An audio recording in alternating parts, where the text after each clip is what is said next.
In all honesty, Sharon, I'm very disappointed with the Liberal government under Prime Minister Trudeau for many reasons. I don't think he is a very good example of a Canadian Prime Minister, in all honesty.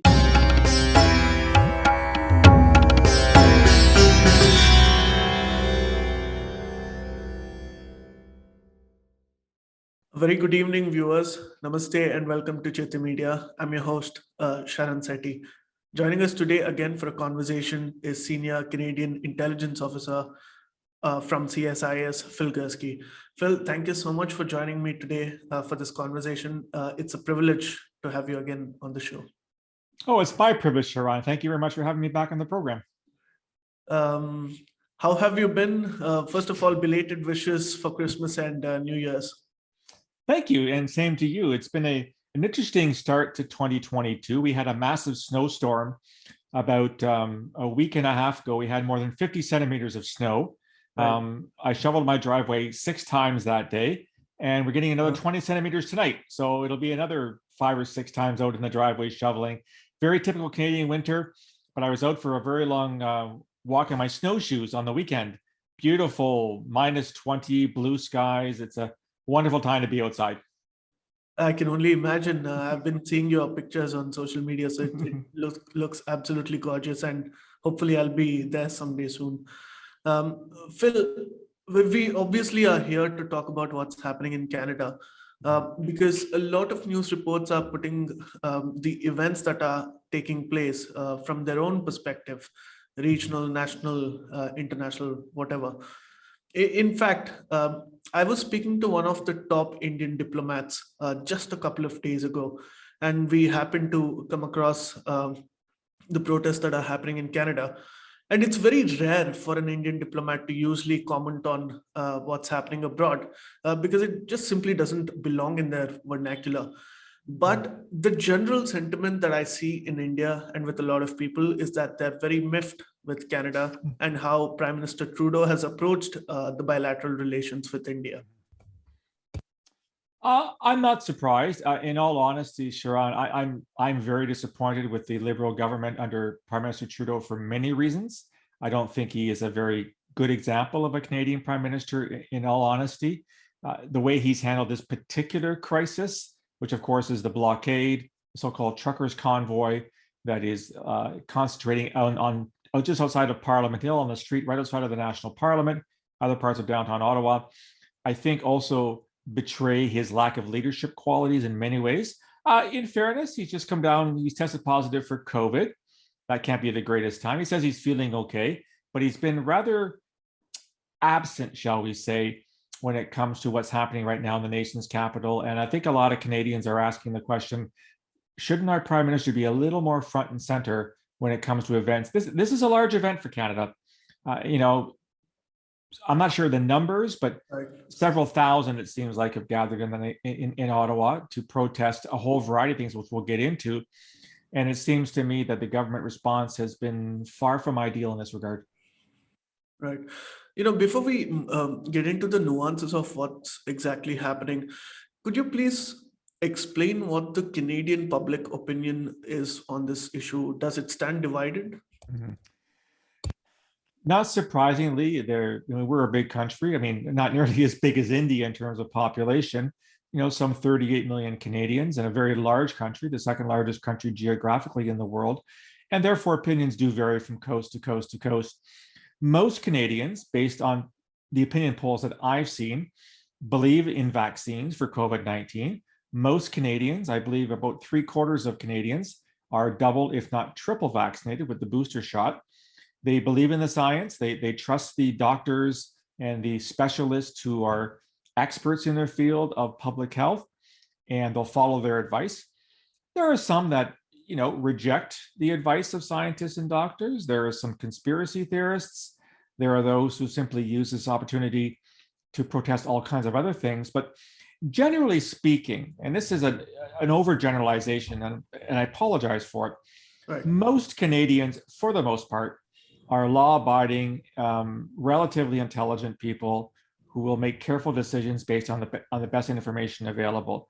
And then there are the other ones who will consult sources that are unreliable, right, or downright untruthful for their information. But I think overall Canadians are seen as a population that understands what's going on and tries to do the best thing given the circumstances. I understand that it's a small minority, but from the perspective of an Indian or even in Asia for that matter, when we look at the anti-vax protests or anti-mask protests in America and Europe, we can't help but be surprised about the attitude that people have adopted. What would you attribute this to? Is it just misinformation, or does it go beyond that, where people still have an unscientific temper? I think it's very complicated, to be perfectly honest. There are those for whom the COVID-19 pandemic is the main driver behind their feelings and their thoughts. They just, for whatever reason, are anti-science, anti-fact. There are those who have used COVID for other agendas. There's definitely people who are racist, who are xenophobic, anti-Islamic, anti-Semitic, whatever, who jumped on the bandwagon and used COVID as an excuse to spread their own views. So I don't think we can actually label them all with the same pen. But I do want to stress, as you mentioned, Sharon, that this is a very, very, very small number of people in Canada, even probably more in our neighbors to the south, both in terms of sheer numbers, because they're 10 times our size population-wise, and probably a higher percentage of the population. We're seeing isolated pockets as well in Germany and England, in France and the Netherlands, et cetera. But I do think that this very small minority should not be seen as representative of anything significant in Canada. The unfortunate reality is that there's a phrase in English: the squeaky wheel gets the grease, which means that these people are loud enough to get a lot of attention. And our media attention has been focused almost exclusively on what's happening in Ottawa since Friday. So despite their very small numbers, they're getting an awful lot of media coverage. Mm-hmm. And how do Canadians react to the highways being blocked? Because from an Indian perspective, and this is something that Indians are again miffed off, are upset with the Trudeau government about, is that highways are extremely important, especially from a defense and national security perspective in India, because we have very sensitive borders with two of our neighbors who we've been having continuous problems with. But the situation is largely different with America and Canada. So, in that sense, is it just a matter of public health and safety, or does it also somehow impact and concern national security? I don't really think so. So this particular convoy involved initially a bunch of people who drive 18-wheel trucks, large transport trucks you see on highways in Canada. They've come from the east, from the west, from the south, and they've all converged in Ottawa, which means that the highways themselves have not been blocked. These are the highways we would use to transport goods, as well as we here in Canada are lucky in the way that you're not in India. I mean, you have a border with China, a border with Afghanistan, and a border with Pakistan. Right. These are problematic borders that India has. We don't have those. We have a border with the United States, and they're not going to invade us anytime soon, fingers crossed, unless Donald Trump gets reelected president in 2024 rather. And so what we're seeing happening is it's basically downtown Ottawa streets that are being blockaded by trucks. It is proving to be more of a nuisance in the sense that these are not major thoroughfares. Now, there is a public safety concern insofar as if streets are blocked and ambulances can't get by, or fire trucks, or law enforcement. But the recent photos that I've seen, many of the streets have been opened up, in part because a lot of the truckers have gone home. They've decided they've made their point and they're going to go back to their hometowns. Right. So the situation is a little better today than it was, let's say, on Friday or Saturday. Still not perfect. There's still many trucks there. But I wouldn't see this as much as a national security perspective, because the threat to me isn't one of national security. It is one of public safety at the most. And there's a difference between those two terms. National security means truly national level threats. Public safety refers to things like, can I cross the street safely? Am I going to be harassed or pushed around by somebody who has an agenda? Am I going to be assaulted? And I think that so far the demonstration in Ottawa is at the most a public safety concern and not a national security one. Points very well noted. But what everyone's also asking is, why did the Trudeau government let this get so hyped up in the first place? Why couldn't they actually talk to the people who have certain concerns and mitigate it in the first place? Excellent question. And if I had the answer to that question, I'd probably be Prime Minister right now. I think I'll give the leader of the Conservative Party, Aaron O'Toole, some credit. He did actually meet with some of the self-styled leaders of the convoy, but as I mentioned at the outset, there are other groups that are leaderless. They're just individuals who have used this as an excuse, as a convenient way to press their own agendas. The government doesn't seem to want to talk to anybody. They said that these people are wrong, their information is wrong. I even heard the public safety minister say he fears for a violent overthrow of the Canadian government. And I asked the question, based on what?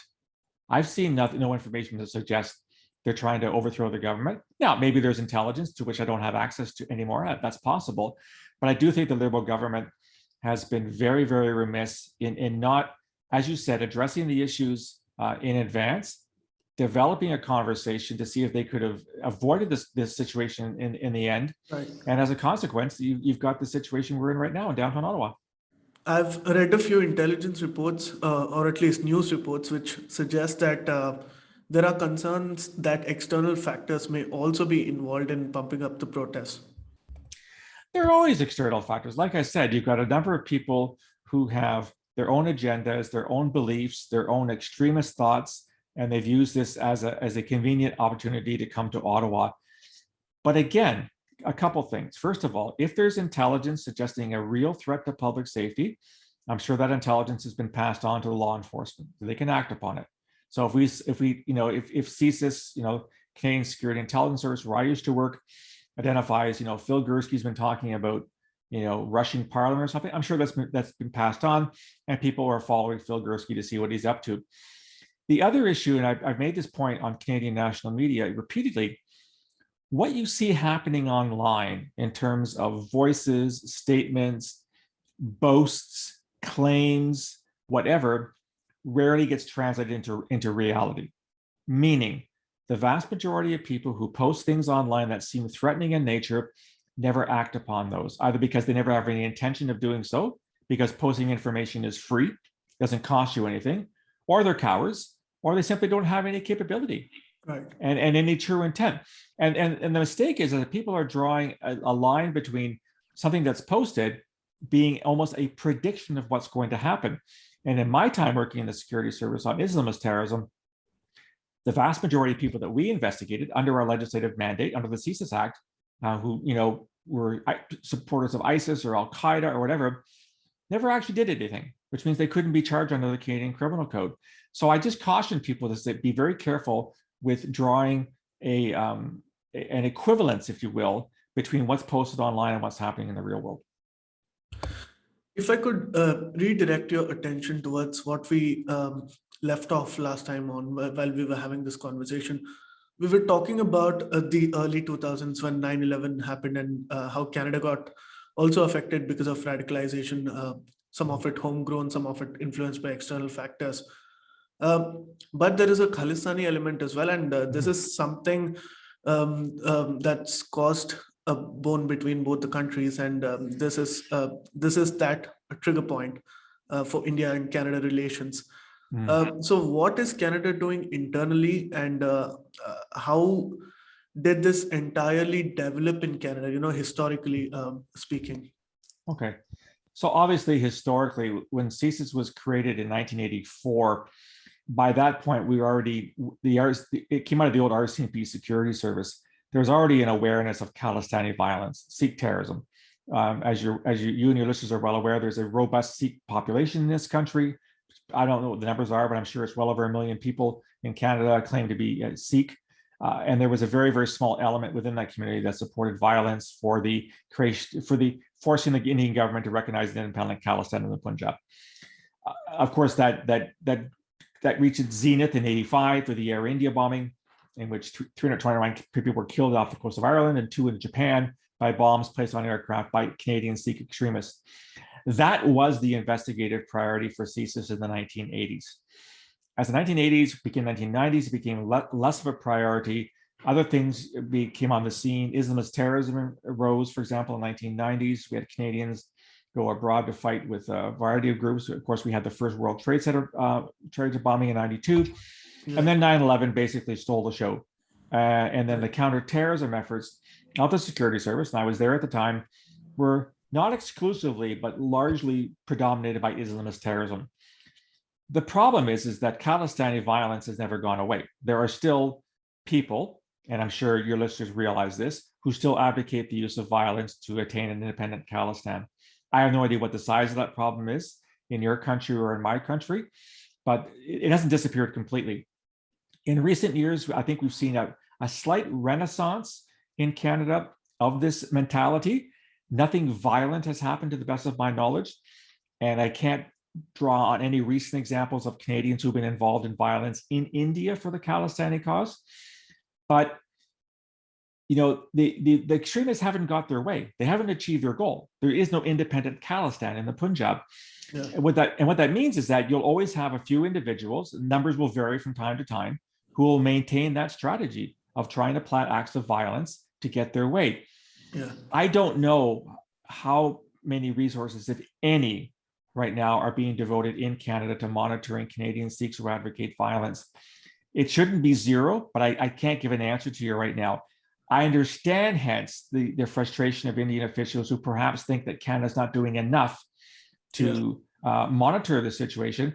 But I'm also confident that Indian intelligence agencies, and I've met with them over the years, would pass on information, intelligence that they had gathered, which has a Canadian nexus to it. And then therefore would be up to Canada to monitor those individuals to make sure they aren't violating international law or planning acts of terrorism. So you would say that there is a healthy cooperation between the two intelligence agencies?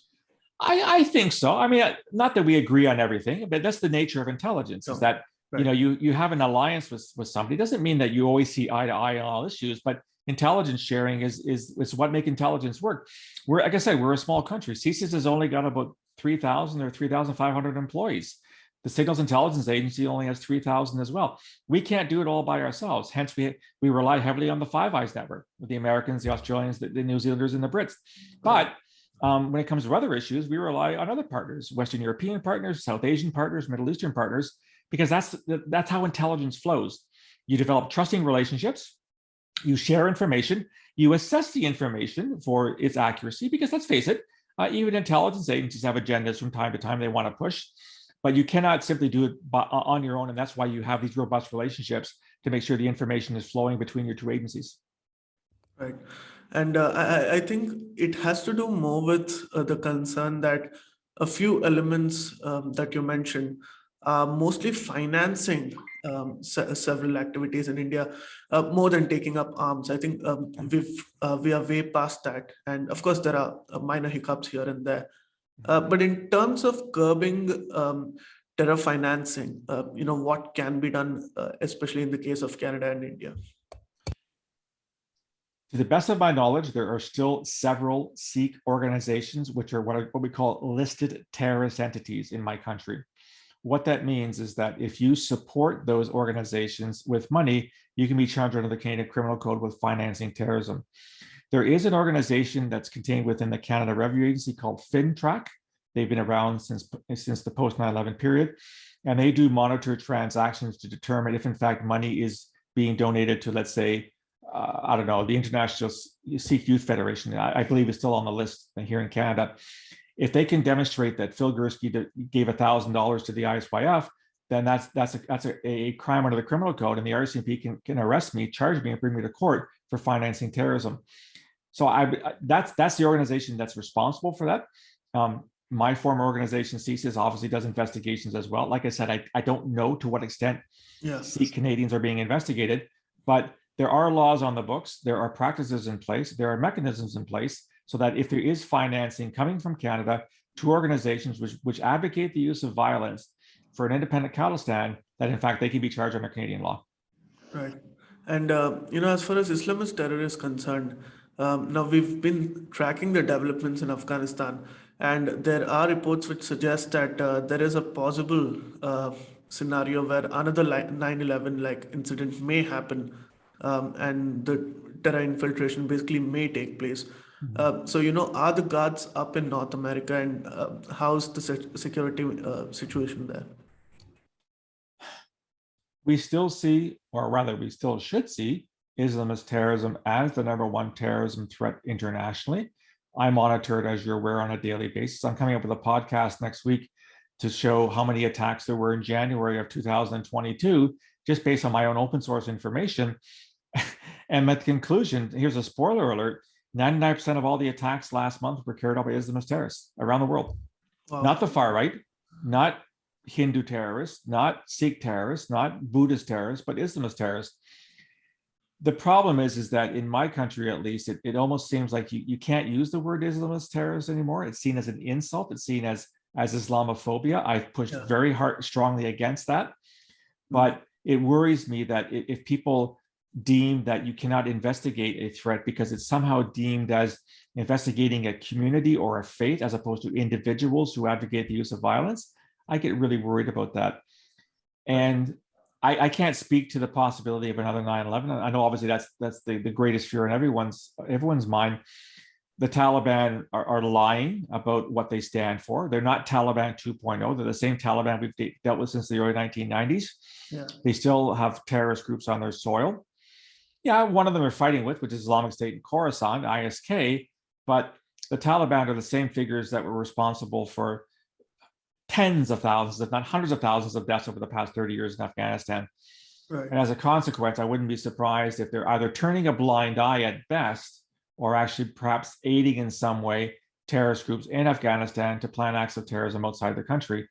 And that's where intelligence gathering comes in, and our ability to share information so that we will have as much advanced warning as possible before something catastrophically on the level of 9/11, or even something much smaller, which would take innocent life, so we can prevent it from happening. Right. If I may pick your brain a little more about global Sure. events that are happening, how do you see the developments between Russia and Ukraine, and do you actually think there'll be boots on the ground? Full disclosure, it's not my specialty. Obviously, I think people are very worried. This has been developing over a number of weeks now. Russian forces have been amassing on the border. Russia dismisses them as just military exercises. I've seen an awful lot of analysis in the news as to what this means. There's talk about developing a land corridor to Crimea. They obviously have the two easternmost provinces in Ukraine well under control. They've made demands that Ukraine not join NATO, that NATO essentially abandon the Baltic states and not position any materiel in that part of the world. It's still very, very tense, and who knows where it's going to go. Only Vladimir Putin knows at this point whether he'll invade or not. If he does invade, it'll have serious international consequences. I'm not a betting man. I wouldn't want to give it any kind of percentage in terms of likelihood or not, but suffice to say that a lot of people in a lot of organizations, both within NATO and elsewhere, are basically, spending many, many long hours watching to see if there's any indication what Russia's going to do next. Again, fingers crossed that this is all a bluster on Russia's part, but they've invaded before. They invaded Georgia. They invaded eastern Ukraine. So it's not impossible they could be pondering such a move again. I think the question here is more about whether the United States can afford to go for another campaign like that, especially after the exit from Afghanistan, and then refocus on the Indo-Pacific and China as the primary competition. It's a great point. I think America is probably, Trump kind of started it, Obama a little bit, to try to start drawing back from wars. Of course, the war in Iraq was an utter disaster for the Americans beginning in 2003. Islamic State exists only because of the American invasion of Iraq. Islamic State grew out of the old Al-Qaeda in Iraq.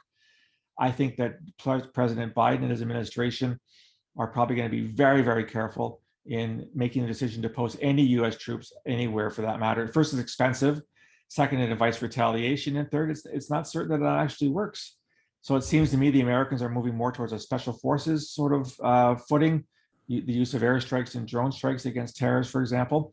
Right. But I'd be very surprised if the Biden administration agrees to post a significant amount of U.S. soldiers on Ukrainian soil to either respond to a Russian invasion or in an earlier stage to prevent one. I don't think that's going to happen. Please remember to subscribe to us and switch on the notifications for this channel. For our other social media links, more content, and to support our work, please visit citti.net. Dhanyavad. Namaskar.